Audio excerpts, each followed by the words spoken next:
Hey friends, welcome to the Raising Boys and Girls podcast. I'm Sissy Goff. And I'm David Thomas. And I'm Melissa Trevathan. And we're so glad you've joined us for this conversation. Let's dive in.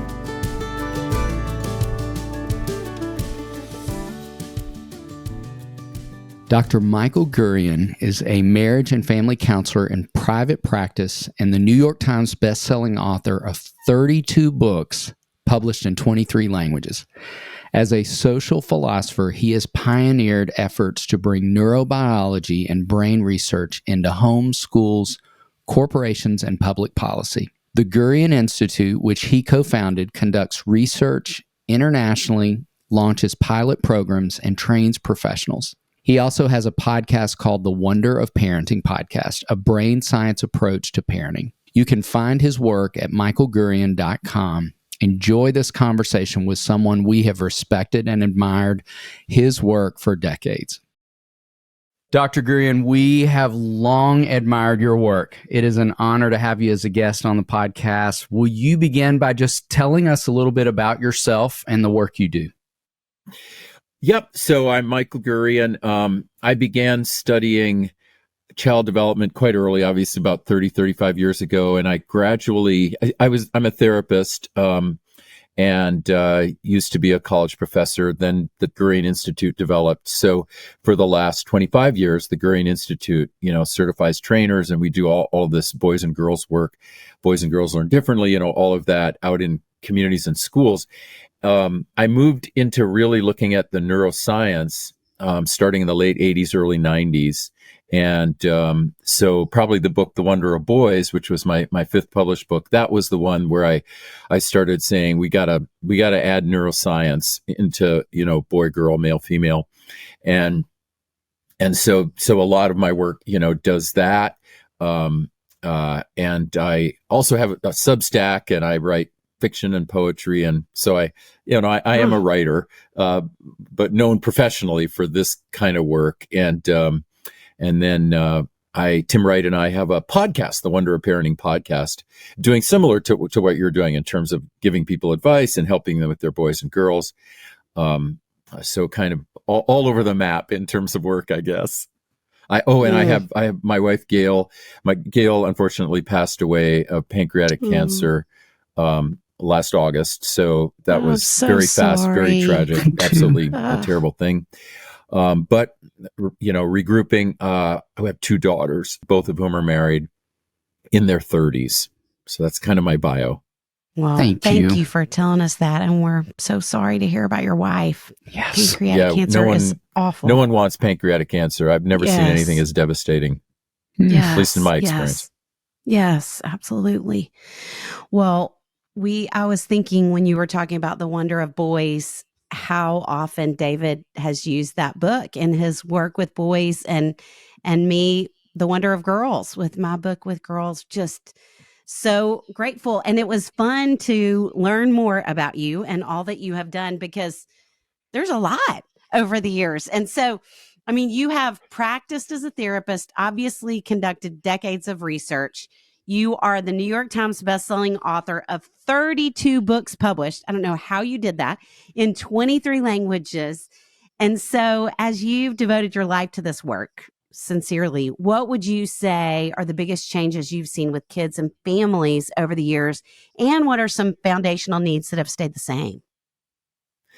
Yeah, I think, child development needs basically stay the same, right? They're long-term and go back millennia. But changes, the digital, of course, is a massive change, and a useful one in some ways, but also very dangerous to brain development of children. Also, family.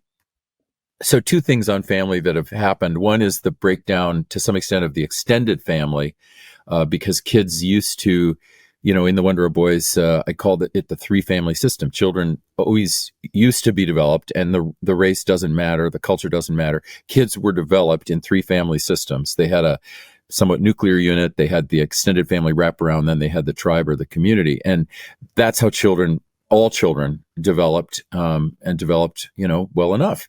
But we have a breakdown of that over the last 30 to 50 years, depending on when you start counting. So not only has nuclear family broken down, sometimes it has to. Sometimes divorce has to occur. It can break down, but the breakdown of the extended family too, and the lack of connection for kids with 5 or 6 other people who are like second mothers, second fathers, that's really significant too. And so I think both of those and the digital, are having a profound effect on child development. Yes. You are considered one of the world's foremost gender experts. And Sissy mentioned We Love the Wonder of Boys and the Wonder of Girls, and also have loved Boys and Girls Learn Differently, which is a guide for teachers and parents. And would love to ask you just what challenge or encouragement would you offer to parents and educators around how kids learn differently?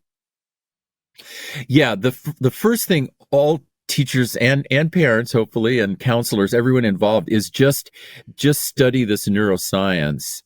And it's not hard to study. I mean, we've made it, easy, accessible, so that we can see, how differently these brains operate. And while we are all human, and while there will be exceptions to what I'm going to say, of course, there's 8 billion people. So of course there'll be exceptions, but basically, the male and the female brain develop on different trajectories in utero.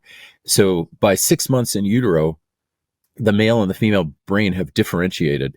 So when children come out, they come out with what we call differentiated brains. In other words, boys and girls have differentiated brains. Now, I developed the term 30 some years ago of a bridge brain to talk about those brains that you can see are bridging male and female. There are some females who would come up to me like at corporate trainings I was doing, and they would say, wow, I think more male. And there are, boys who highly sensitive boys and who are really good with verbal emotives, talking about their feelings, et cetera. And we would, look at them and go, oh yeah. And they would feel like, oh, I think I think more female, and yeah, they're bridge brains. Folks are bridge brains. And there are new categorizations, of course, over the last 5 to 10 years, and all sorts of politics around it. For me, it's always existed, always been bridge brains. And the differentiation is robust, and it's robust worldwide. So, and the race and the culture don't matter, right? I mean, it exists in all races, all cultures, male, female brain. So if teachers don't know about this, and universities have a lot of politics that keep them from teaching this to teachers, so if teachers don't know, they set up classrooms, and without realizing it, they set up classrooms that are much better suited to the female brain than the male. So that's why most of the kids lost in education are boys. And that's true all the way back in preschool. So, and that's the primary reason. If we did teach everyone about this, right? If everyone did see these brain scans and so, oh my gosh, everywhere I go to speak and everything I do on Zoom, everything I show brain scans, right? So that people can see the science. If everyone saw this, like the schools the Gurian Institute works in, where we're doing our programs, the gender gaps, the reading gaps, the achievement gaps, the discipline gaps, those dissipate or disappear when everyone in the system understands how male and female brain operate. And then, of course, the classrooms adjust, the parents adjust, the way they talk to boys, the way they talk to girls, and a lot of these problems dissipate. But there's so much politics, especially in academia, about this that wonderful people who are becoming teachers and counselors don't learn about it. And then a lot of parents don't learn about it. Yes. Well, obviously, you have done a lot of research on boys and girls over the years. And would you say there's been anything that surprised you in your research on girls or your research on boys and both? I think one surprise is how resistant our culture is to the science, just all the politics and the resistance. I mean, I kind of got it 35 years ago when I was starting out, but now, still the resistance, still all this politics, it doesn't make sense to me. In terms of individual kids, I mean, I think one of the things that's so, I don't know about surprising, but so powerful for girls is that, and it links to the first thing I said, is that so much of what happens for them starting from 8 or 9 on is related to brain and hormonology And then the effect of like digital on brain and hormonology, the effect of, TikTok on brain. And there are a lot of things going on there that we all need to pay attention to. Mood issues, depression, anxiety, and of course, all these things in girls have gone up. COVID, post-COVID, and a large reason, it's not just social isolation, but another reason is the digital. There are just too many hours in front of screens with fast-moving TikTok images.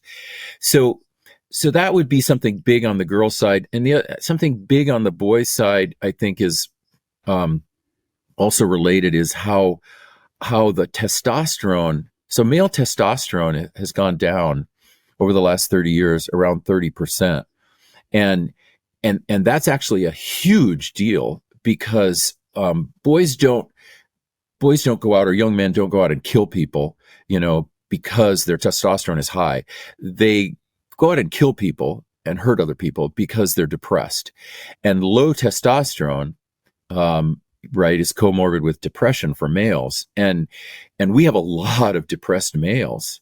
And I guess it surprises me that people are not, understanding this, that they're still using old language like, oh, those boys who killed people were high testosterone or had testosterone poisoning, or everything else except they're depressed. And male depression is a really dangerous disease for a society. And so that's something that really worries me on the male side.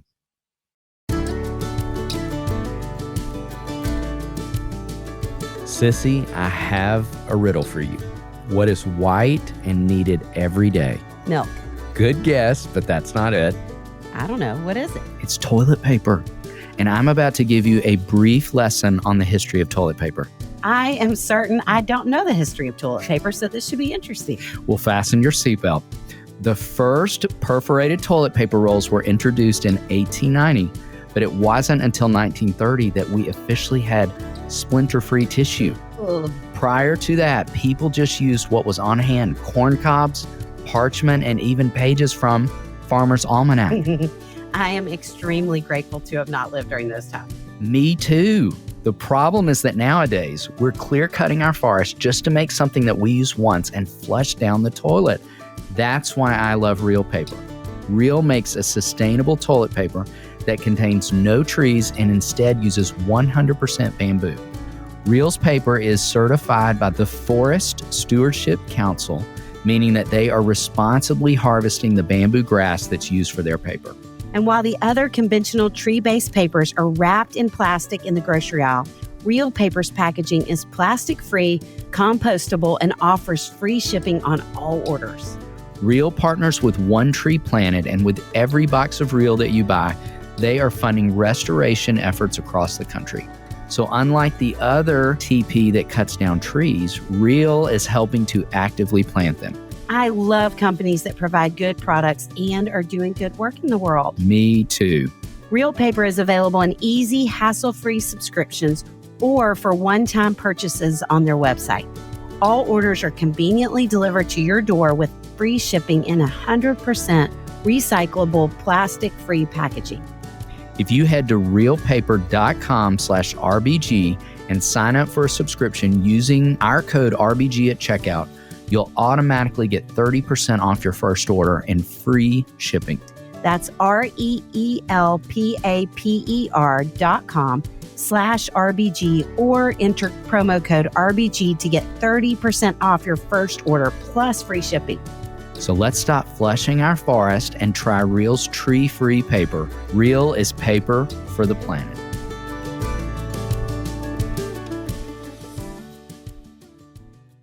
Thank you for speaking to that. And it is a great lead into the next question I wanted to ask you. So I loved your book, Raising Boys by Design, and the subtitle of that book is What the Bible and Brain Science Reveal About What Your Son Needs to Thrive. And our practice at Daystar is faith-based, and we're equally fascinated by that intersection of those two things. And would just love to ask you, what were some of your favorite findings from that book?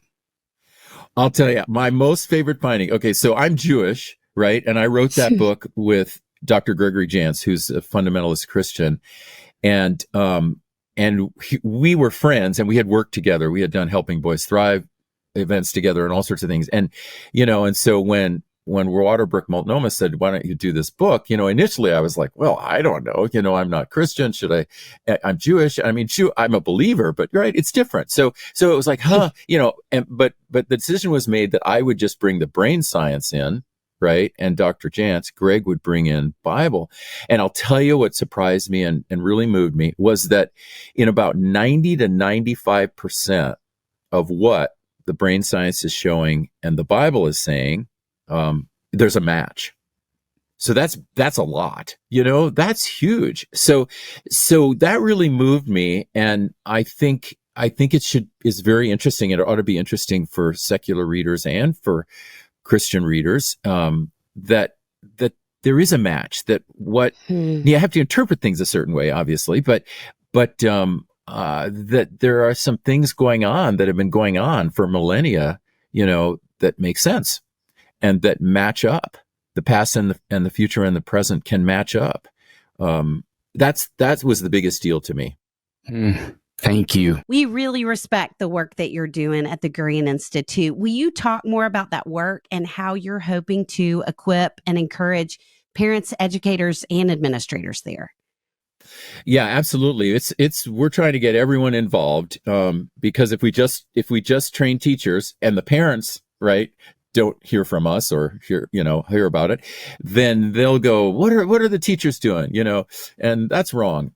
So we want to get everyone involved. And so, yes, so the Gurian Institute, that's at gurianinstitute.com, and it's pretty much all there. We train teachers, we train administrators, we train parents. We're getting everyone involved in the Boys and Girls Learn Differently and the Minds of Boys and Girls. Those are kind of the two overarching phrases to show people, like, how do you alter your English classroom to be the best fit for both boys and girls? How do you alter your math? How do you alter your science? How do you do, PE and gym? In other words, across the board and across the curriculum, if we want to have effective teachers, those teachers have to teach to boys and teach to girls, because they're teaching to brains, and the male brain and the female brain are different brains. Same with parents. Parents will have questions about, well, how do I help them do homework? My girls just sit down and do it. My boys don't, or, or whatever it is that they're presenting with. Administrators, they're constantly getting hit with discipline referrals, and most of the discipline referrals are for boys. There is an increase lately among girls, especially in certain areas. Overall, though, mostly it's the boys who get in trouble. Well, so the Gurian Institute, that's part of our reason for existing. So our early data in our pilots in the 90s, we did 2 years of pilots through the University of Missouri, Kansas City, and 6 school districts. The early data showed not only did all the grades go up for both boys and girls, not only did the test scores go up for both boys and girls, but the discipline referrals went down, sometimes 80 to 90%. So part of what we're doing is helping them get the strategies, administrators and teachers, counselors, get the strategies to use with the boys and girls, so that, number one, a lot of the stuff that kids used to get sent to the principal for, mainly boys were getting sent, they're not sent anymore. The teachers are going, oh, okay, that's how boys bond. That's how boys, and that boy's actually learning. He's rolling around the floor, but he learned really well.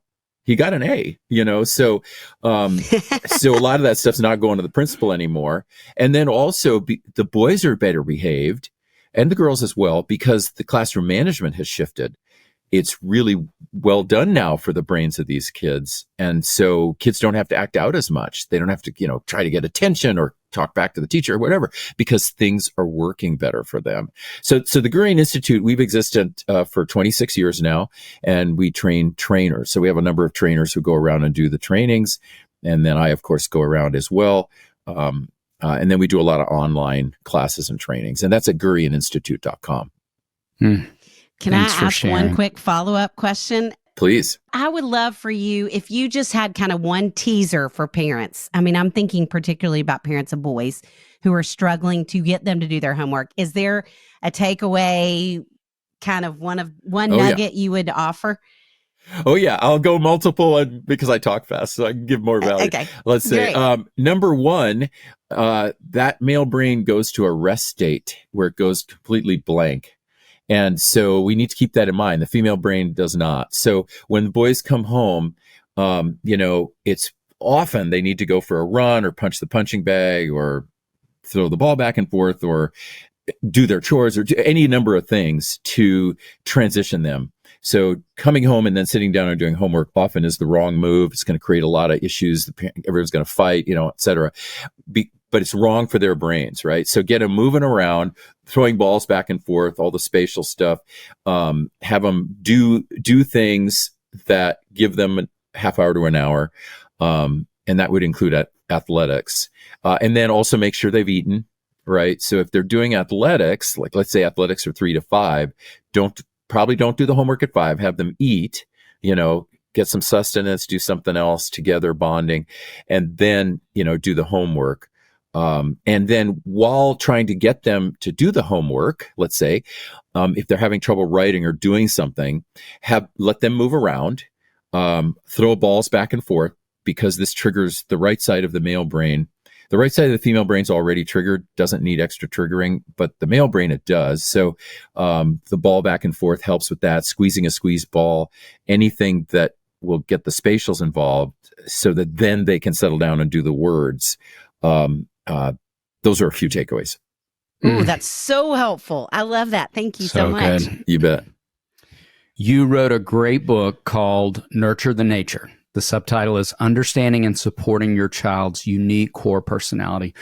We talk a lot with parents about becoming students of the kids they love. And what would you say were some of the findings from this book that you would offer to parents?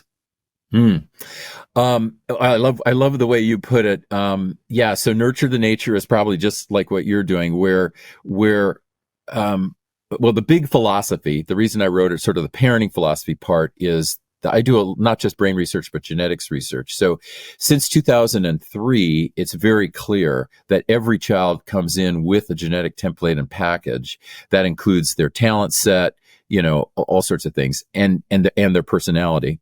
And then it also might include the ragged edges on any chromosomes that could create brain disorders, mood disorders, or, other things on personality. So since they come in with this, my feeling has always been, okay, we can go one of two directions as parents and as a culture. We can impose on children something from the outside and say, well, this is the value, and usually, and I call that social trends parenting, where there's some new value has popped up. Right? There's a lot of social media about it now. Before it was just media that says, here's what you have to do for your child, right? You have to do music when the child's in the womb, or you have to do, and there are all these social trends. So we can either use these social trends to parent, or I think, and of course it'll be a combo, or we can nurture the nature of the child. So that would mean studying the child. And I think that's what you're getting at. Study the child's personality, study the child's talent sets. And to some extent, that means giving the child opportunities so we can study the child. Like if we never give the child any opportunities to play music or to do sports or whatever, well, we don't know who the child is. But if we give them these opportunities, and only a few at a time, not 10 or 20, but a few at a time, one sport, one extracurricular like music, friendship groups, school, and we can study them and we can see who they are. And that will help us guide and direct them. So we'll be nurturing their nature as opposed to pitting their nature against some social trend that we've picked up this week. And we're bombarded by social trends. So this was a way to help parents to not have to get into all the social trends, but to study their child and give the child what the child needs. And of course, that continues along with boy and girl, because male and female are huge in terms of the nature of a child. They're not everything, but they're huge, and hence raising boys and girls, right? Your podcast, hence our own, we got to get at the nature. And that means we got to include boy, girl. And by the way, that includes bridge brains and all exceptions, et cetera. We can see what that nature is and enhance that. And that's why I wrote that. And what it does is it lays it out. It kind of stages everything. How you can look at the boy at 2, the boy at 5, the girl at 2, the girl at 5, 7, 10, teenage years, and just kind of go, okay, all right, I'm figuring out the nature of this child. Here are some personality surveys we can use. Here are interactions we can use, and we'll figure out their nature and we'll nurture that. Mm. It just changes everything to study really based on who they are and what they need versus, as you said, whatever we're catching on in the trend that seems to be the right thing currently to do. It just feels backed by science, feels more thoughtful, feels more in tune with where kids are. So, yeah, just so Yeah. grateful. Sissy, I just got back from speaking in Charleston, and I accidentally ate 3,000 pounds of shrimp and grits while I was there. The seafood is so good there. It's hard not to eat shrimp and grits around the clock. The crab cakes, the fried fish, the key lime pie, I could not stop. Charleston is such a foodie city. Thank goodness I remembered to also consume my Haya vitamins. You mean the children's vitamins that you take as an adult? I'm a kid at heart, and that qualifies me. Typical children's vitamins are basically candy in disguise, filled with 2 teaspoons of sugar, unhealthy chemicals, and other gummy junk growing kids should never eat. That's why Haya was created, the pediatrician-approved superpowered chewable vitamin.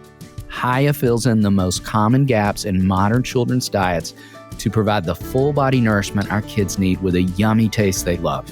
Formulated with the help of nutritional experts, Haya is pressed with a blend of 12 organic fruits and veggies, then supercharged with 15 essential vitamins and minerals, including vitamin D, B12, C, zinc, folate, and many others to help support immunity, energy, brain function, mood, concentration, teeth, bones, and more. I need all that with the amount of shrimp and grits I ate. Haya is designed for kids of all ages, as David has proven, and sent straight to your door so there is one less thing to worry about. I love that they ship straight to your door. Parents and people who travel like we do have one less thing to worry about. We've worked out a special deal with Haya for their best-selling children's vitamin. Receive 50% off your first order. To claim this deal, you must go to hayahealth.com/RBG. This deal is not available on their regular website. Go to HIYAHEALTH.com/RBG and get your kids the full body nourishment they need to grow into healthy adults. Another thing that we love that you're doing is that we share your passion for helping kids and teenagers both find their way to purpose. You have written some wonderful content around this topic, and we would love for you to say a little bit about why you believe it's important and also how parents can really support their kids finding meaning, significance, and direction. Yeah, absolutely. So that book, Purpose of Boys, right, is was kind of the book I was trying to get out there to maybe help people to reset this in motion, the development of purpose. And all children need purpose, of course. And however, there is a male-female difference that's significant, and I talk about it in that book. So males are going to produce trillions of fertile sperm in a lifetime, or potentially fertile. Females are going to produce approximately 300 fertile eggs in a lifetime.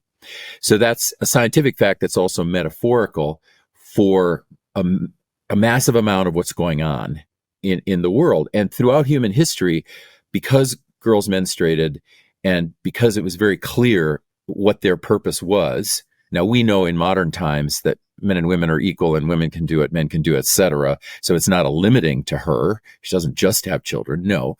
But everyone always knew that she had a built-in purpose, and they all always knew that boys did not. All that happens for boys is they get hair, they grow taller, everything grows bigger, and but remember that trillions and trillions of fertile sperm, right? They don't have something going on for them that's like menstruation and that's like carrying a child. And so every culture knew that and knew that they had to take their males out and they had to bond them with elder males. Of course, they're very bonded with their moms, so it wasn't anti-mom or anything. They're already very bonded with mom and grandparents, but they had to take them out with males starting at puberty and pre-puberty, and they had to start giving them purpose. And that would include vision quest. That would include rites of passage, sweat lodge. I'm Jewish, so bar mitzvah. That can include confirmation. And they did it over a period of years. And they trained these guys to have purpose. And in a tribal world, they had purpose that was all about taking care of family and tribe. And then whatever was the crop or nomadic life, hunting. Then as we became, more modern, it still went on. There were still bar mitzvahs, there was still confirmation, but it gradually was falling away, and then certainly in the last 50 to 60 years, there's been such a backlash culturally against males having a role, against them having a purpose. And that backlash, was created initially, I think, with good purpose. In other words, the early feminist movement was trying to say, hey, if the males have a role, then you're not giving females a role. So, right. So there's all that fight. And what we really should have done is we should have said, look, everyone's equal. Women and men are equal. Absolutely. And they develop differently. So we have to still give males a purpose.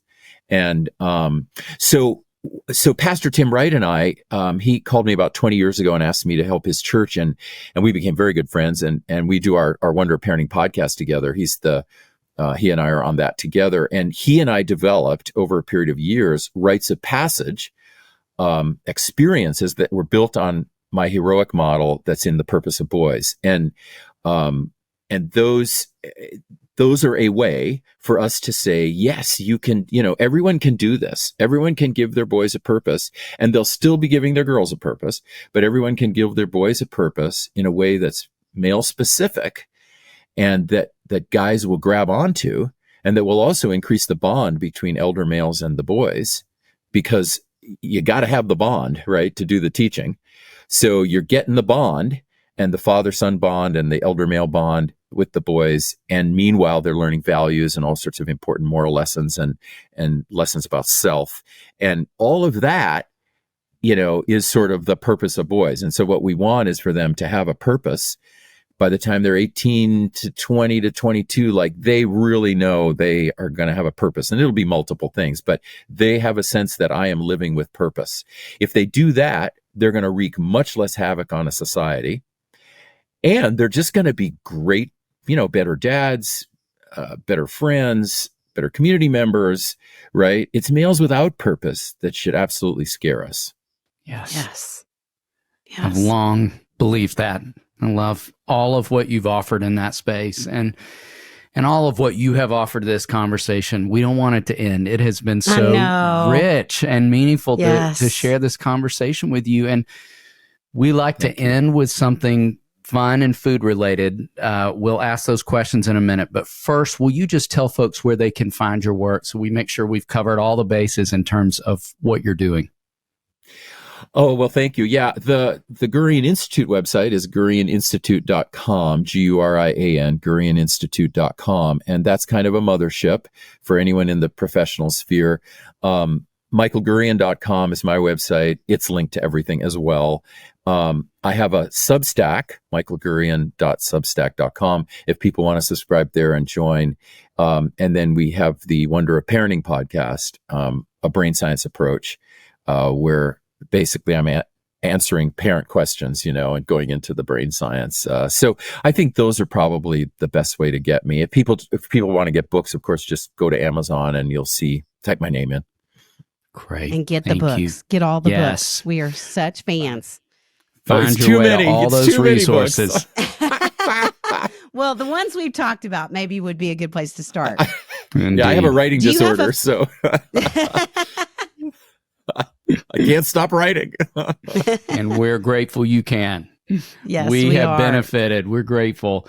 Okay, we like to move from the substantive to the silly. We're going to move from parenting to food, and would love to ask you a two-part question. Part one is queso or guac, and then part two is what's your favorite taco?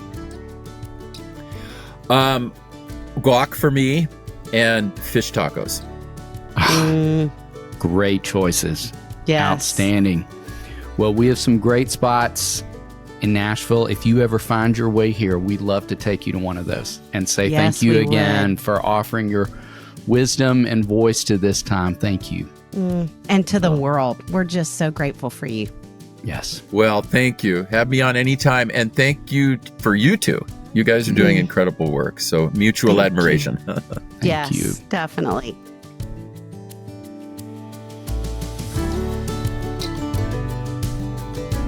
If you are enjoying the Raising Boys and Girls podcast, click follow on your podcast listening app to subscribe and not miss an episode. Join us next time for another episode where we'll bring you help and hope on your journey of raising boys and girls.